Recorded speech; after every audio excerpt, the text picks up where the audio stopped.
Olá! Hoje a gente vai mergulhar num dos processos mais importantes, mais cruciais de qualquer organização, a gestão de desempenho. E olha, não estamos falando só daquela avaliação anual, não. O papo aqui é sobre transformar dados em um diálogo de verdade, um diálogo contínuo que realmente impulsiona o crescimento. Para começar, vamos pensar numa coisa. E se uma organização pudesse de alguma forma prever os próprios resultados? Imagina identificar problemas antes que eles virem uma bola de neve e saber exatamente para onde o barco está indo. Seria incrível, né? Pois é, a resposta é que ela pode. E a ferramenta para fazer essa mágica acontecer tem nome.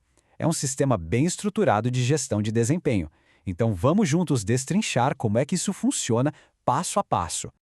Ok, vamos começar pelo começo, pelo alicerce de tudo. Afinal, por que medir as coisas é tão, mas tão essencial para o sucesso de uma empresa?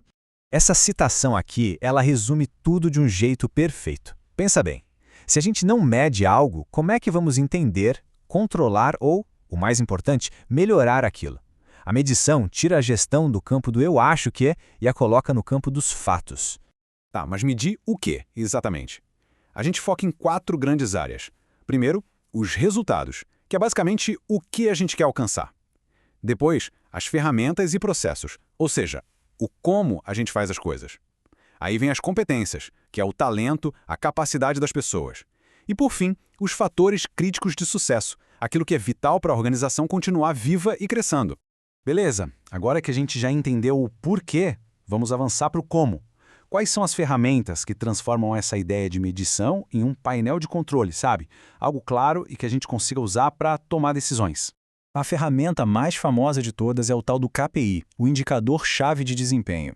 Para facilitar, pensa nele como o velocímetro do carro da organização. Ele não mostra tudo o que está acontecendo no motor, mas te diz a velocidade e se você está indo na direção certa para alcançar um objetivo estratégico. Um bom KPI tem que ser número, tem que ser quantificável e tem que estar ligado diretamente à estratégia. Agora, olha que interessante esse conceito aqui, a pirâmide de Jurão. O que ela mostra é que a medição não pode ser igual para todo mundo na empresa. Lá no topo, no nível estratégico, a galera fala a linguagem do dinheiro, lucro, receita, retorno sobre investimento. Já lá na base, no dia a dia da operação, o pessoal fala a linguagem das coisas, peças produzidas, defeitos por hora. E quem está no meio, na gestão tática, precisa ser bilíngue, tem que entender dos dois mundos. Só que olhar só para o dinheiro ou só para as coisas pode ser perigoso.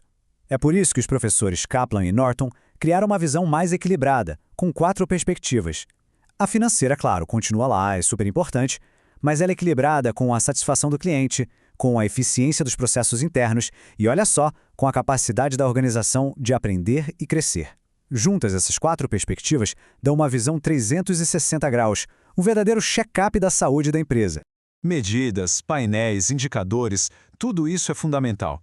Mas não podemos esquecer que são só ferramentas. Vamos focar agora no coração de qualquer organização. As pessoas.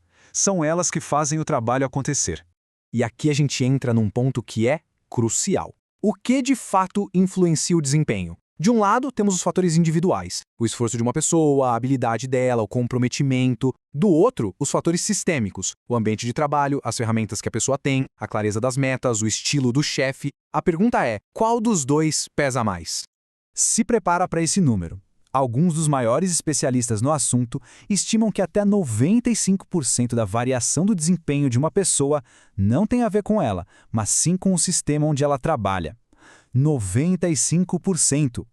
Isso muda completamente o jogo, né? E é exatamente por isso que ferramentas como a pirâmide de Jurão ou as 4 perspectivas são tão poderosas.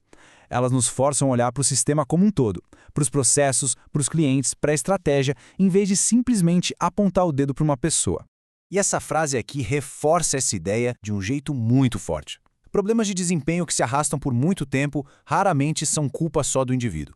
Quase sempre, eles são um sintoma de que algo maior, no sistema ou na liderança, não vai bem. Ok, se o sistema e a liderança são tão importantes, como é que a gente age sobre eles? A resposta está na comunicação e, mais especificamente, numa ferramenta poderosíssima chamada feedback. Mas primeiro, vamos resetar o que a gente pensa sobre feedback. Na sua origem, lá na engenharia, positivo não quer dizer elogio e negativo não quer dizer bronca. Feedback positivo é aquele que amplifica um comportamento, seja ele bom ou ruim. E o feedback negativo é o que corrige um desvio para voltar para o rumo certo. Pensa nele como uma ferramenta de navegação e não de julgamento. Para deixar isso mais prático, a gente pode pensar em 3 tipos de feedback. O de reconhecimento, que é basicamente o muito obrigado, continue assim. O de orientação, que é o que tal tentar fazer desse outro jeito.